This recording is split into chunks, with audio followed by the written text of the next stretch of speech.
Soyez au cœur Afrique. I have a dream. It's one small step for man, one giant leap for mankind. Une Amérique qui est maintenant multiculturelle, multiforme. Nation under God, indivisible, with liberty and justice for all.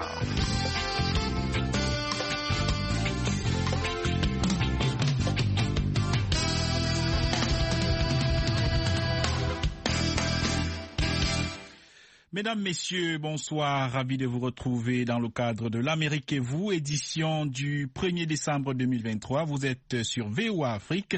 Nous émettons depuis Washington DC, la capitale fédérale des États-Unis. Ce soir, nous parlons du rôle des premières dames aux États-Unis, quelques jours après le décès de Rosalynn Carter, l'épouse de l'ancien président Jimmy Carter. Et pour en parler, nous aurons Mohamed Mbodj, professeur d'histoire au Manhattanville College de New York, et René Lec, analyste politique. Nous les retrouvons dans un instant pour commencer les échanges.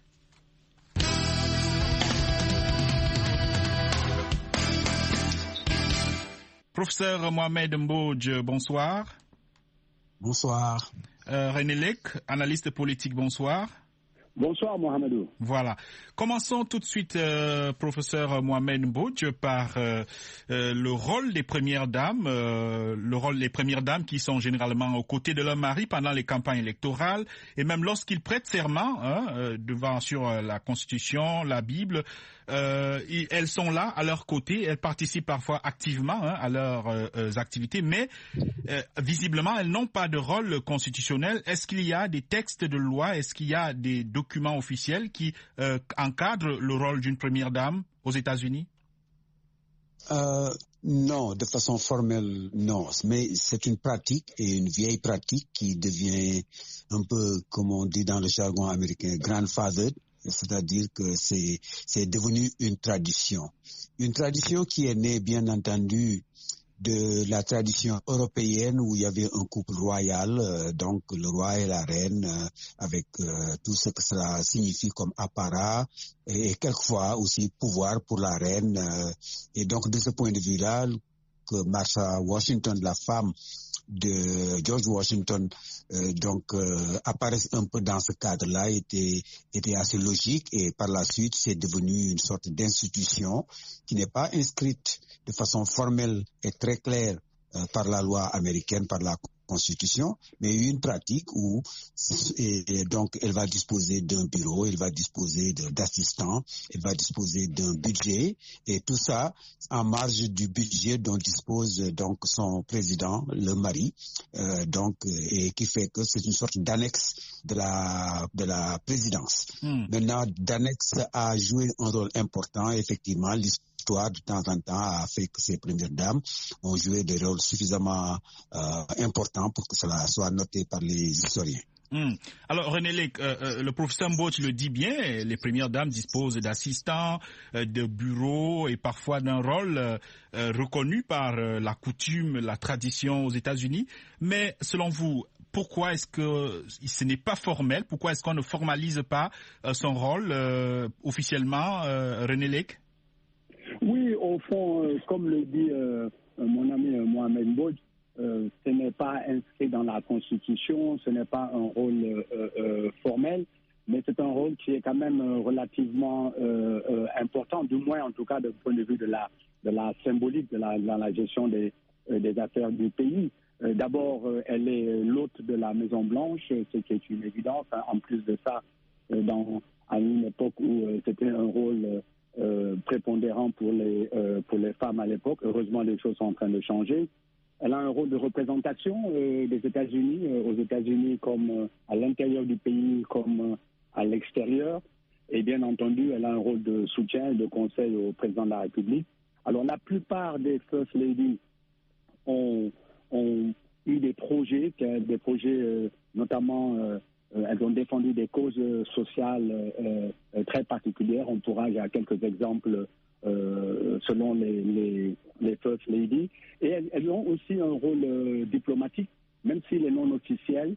Ce n'est pas un rôle officiel, mais elles jouent souvent un rôle diplomatique de représentation des États-Unis dans certains pays. Plus bien entendu, il y a la question du rôle de l'influence culturelle. Je pense tout de suite, bien sûr, à Jackie Kennedy, qui influençait beaucoup le secteur de la mode, etc. Donc, elles ont un impact, souvent, elles sont perçues comme du fait de leur aura, elles sont perçues comme des faiseurs de mode, disons. Alors, professeur Mohamed Mbodj, un mot peut-être sur les activités quotidiennes des premières dames. Vous avez déjà dit qu'elles avaient des bureaux, des assistants et tout cela. On sait que ces dames sont généralement actives dans le domaine de l'humanitaire. Est-ce qu'il y a d'autres points que vous souhaitez soulever par rapport aux activités de ces premières dames au regard de l'histoire des États-Unis? Oui, il y a trois, disons, secteurs. Bon, évidemment, le premier a été déjà souligné. Le côté personnel, souvent, on attend des premières dames qu'elles aient un projet personnel, que ce soit pour l'éducation ou la santé ou la protection de l'enfance ou quelque chose comme ça.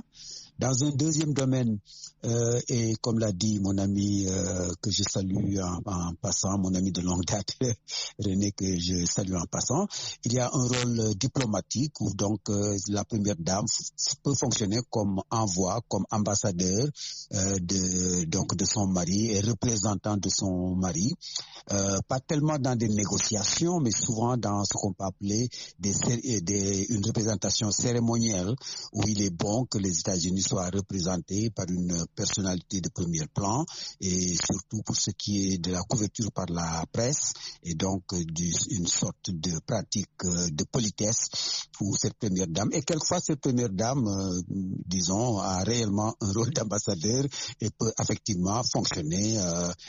Eleanor Roosevelt était pratiquement l'ambassadrice des États-Unis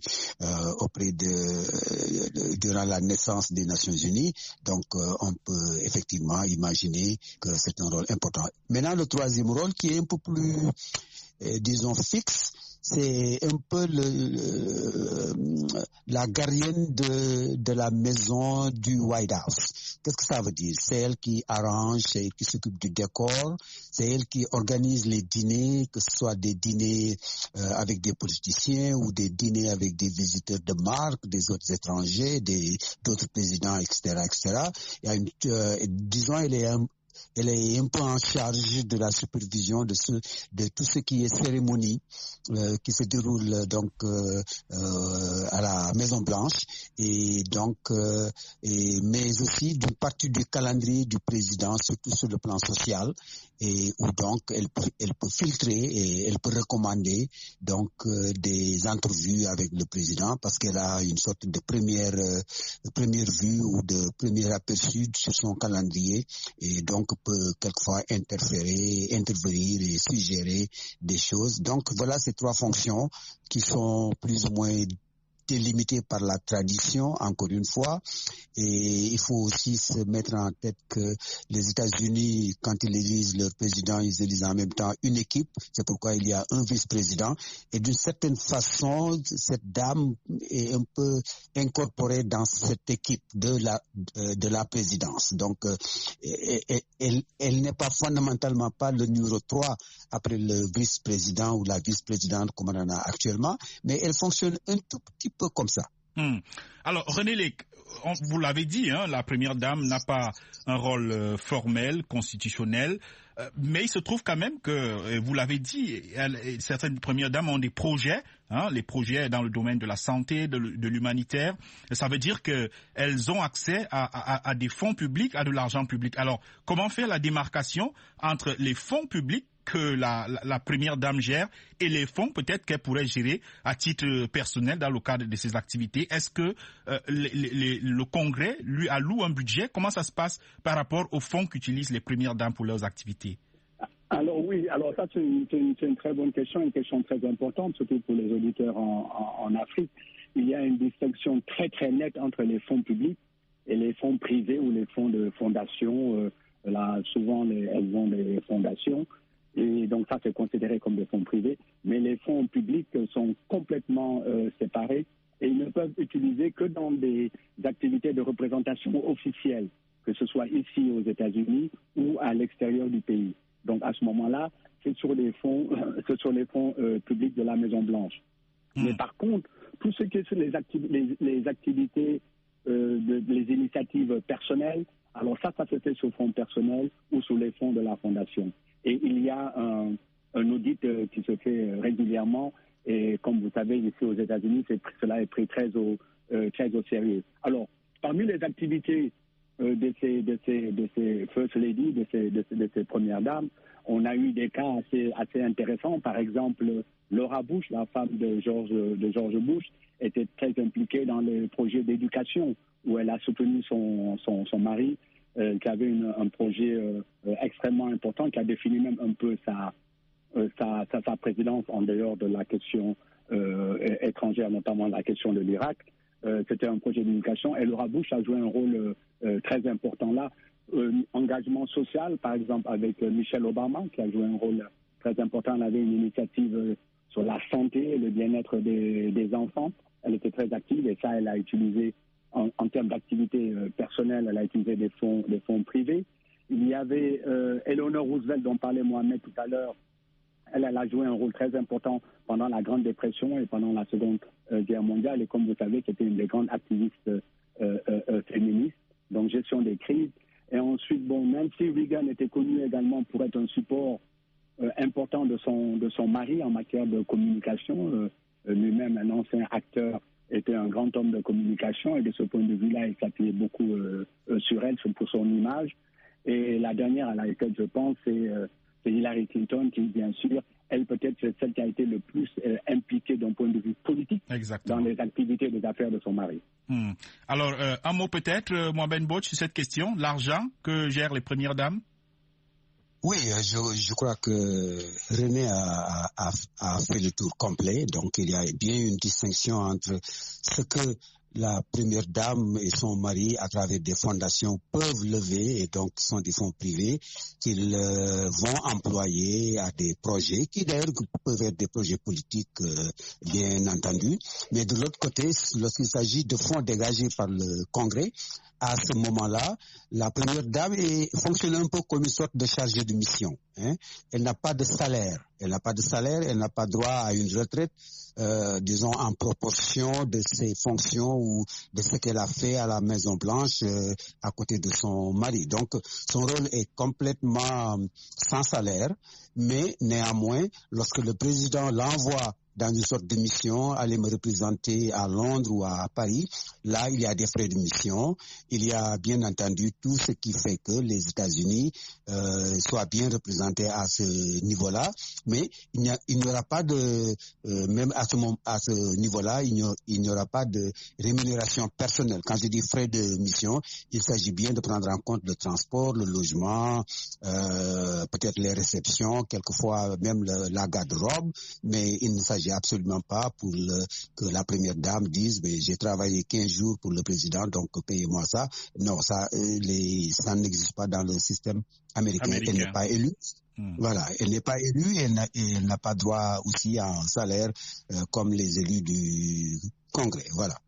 On reste avec vous, Mohamed Mbodj. Alors, on a remarqué, certaines premières dames sont politiquement actives. René Lake l'a déjà dit, avec le cas, par exemple, de Hillary Clinton.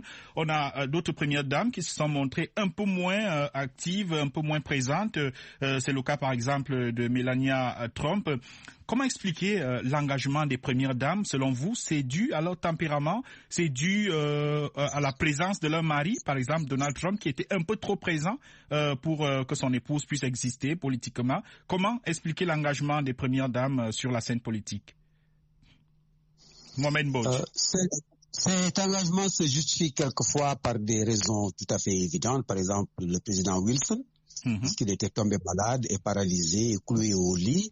Donc, sa femme, donc la première dame, a pratiquement, et d'ailleurs pour les historiens, lorsqu'ils regardent la documentation, les archives, etc., souvent elle arrive en tête de la première dame qui a le plus, disons, fonctionné comme président, entre guillemets, dans l'histoire des États-Unis.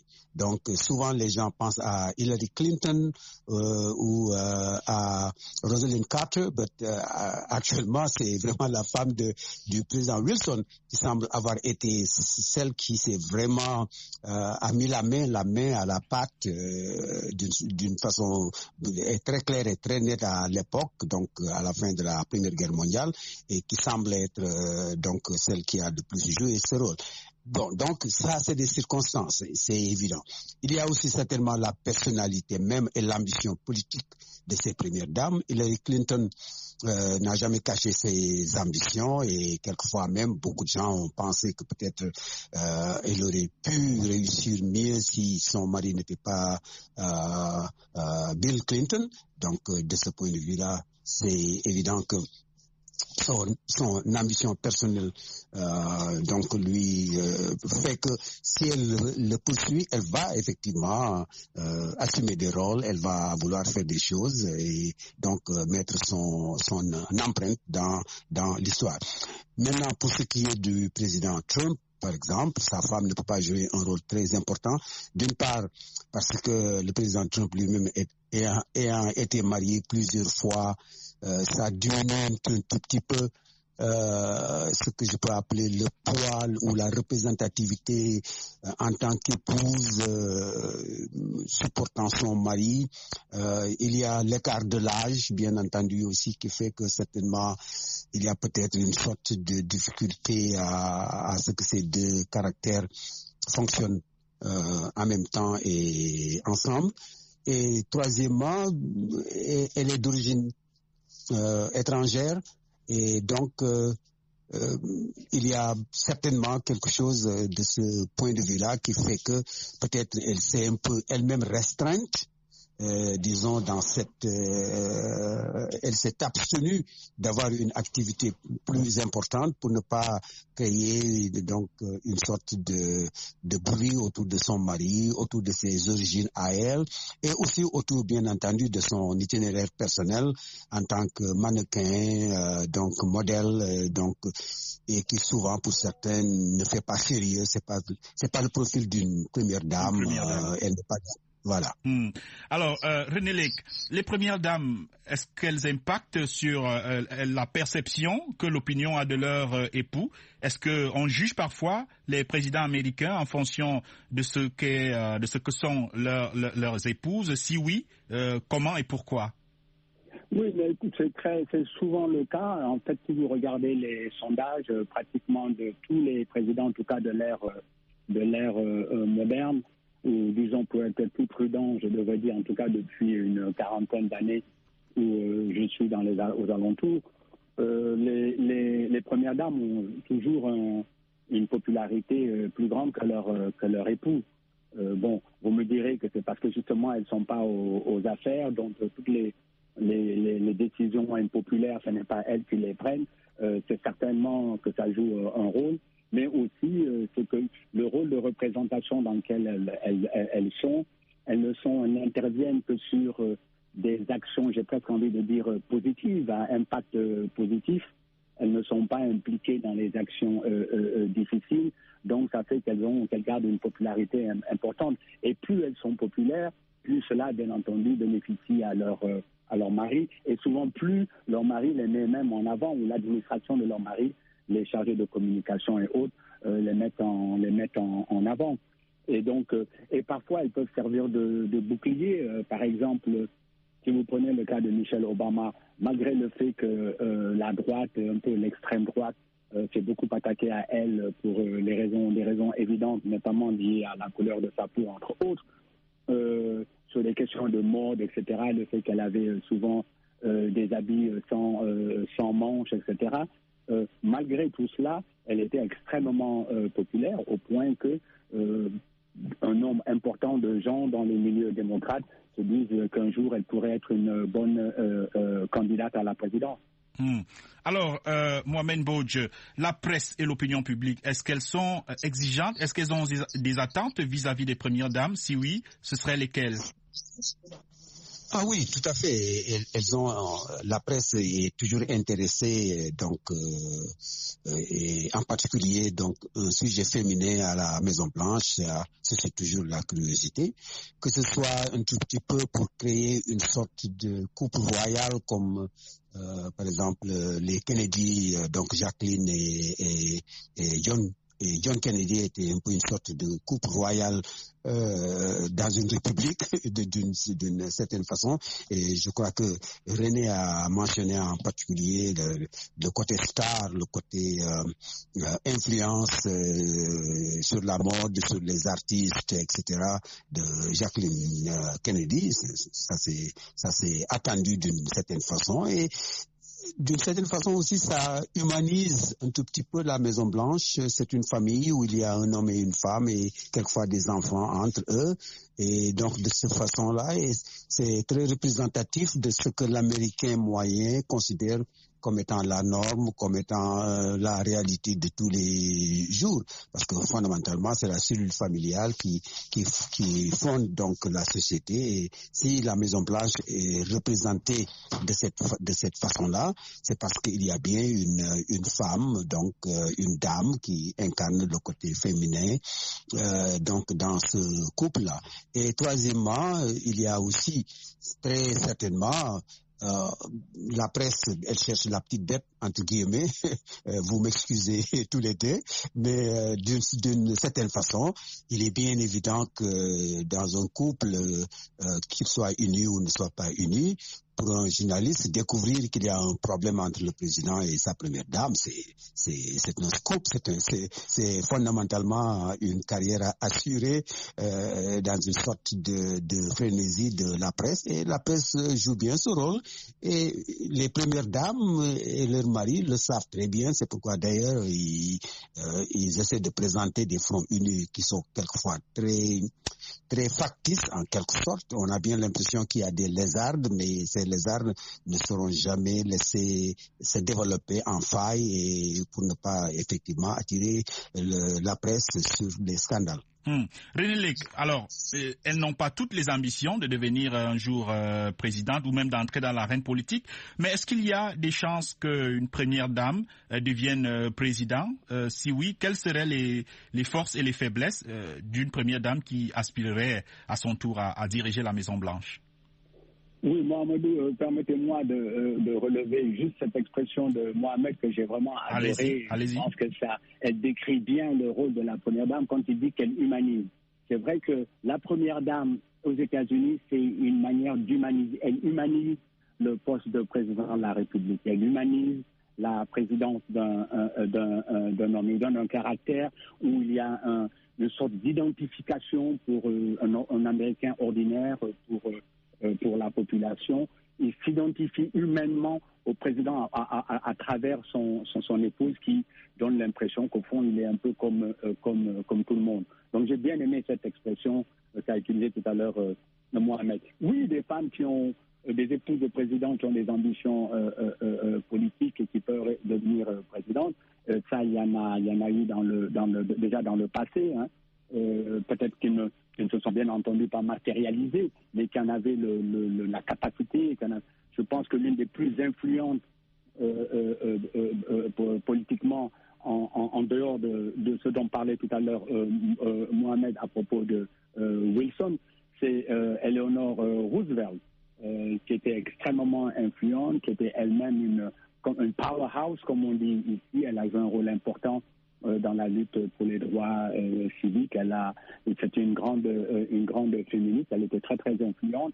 Donc c'est quelqu'un, bon, ce n'est pas arrivé, mais qui aurait pu avoir une carrière politique en dehors de son mari. Et puis bon, celle qu'on a connue, bien entendu, c'est la carrière de Hillary Clinton elle-même, qui a eu une carrière quand même assez remarquable, qui a été sénateur, ensuite elle a été secrétaire d'État, et elle s'est présentée, elle a été le candidat désigné du Parti démocrate, et en 2016, elle a quand même été la première femme dans l'histoire des États-Unis a remporté avec plus de 3 millions de voix le vote populaire. Le vote populaire. Alors, rapidement, on arrive pratiquement au terme de l'émission. À chacun de vous, en 15 secondes, si vous étiez demandé de choisir quelle était la meilleure première dame de l'histoire des États-Unis, qu'est-ce que vous diriez? 15 secondes chacun. Mohamed Bodj? Franchement, les historiens classent très peu et je ne vois pas du tout qui je vais... En tout cas, je sais que la plus importante, donc c'est la femme de Wilson. Ça, voilà. René Lec, rapidement. Je ne peux pas ne pas parler de Michelle Obama. Michelle Obama, voilà, on l'a compris. Merci bien d'avoir participé à cette émission de l'Amérique et vous, que vous pouvez retrouver en ligne sur notre site web voaafrique.com. Au revoir.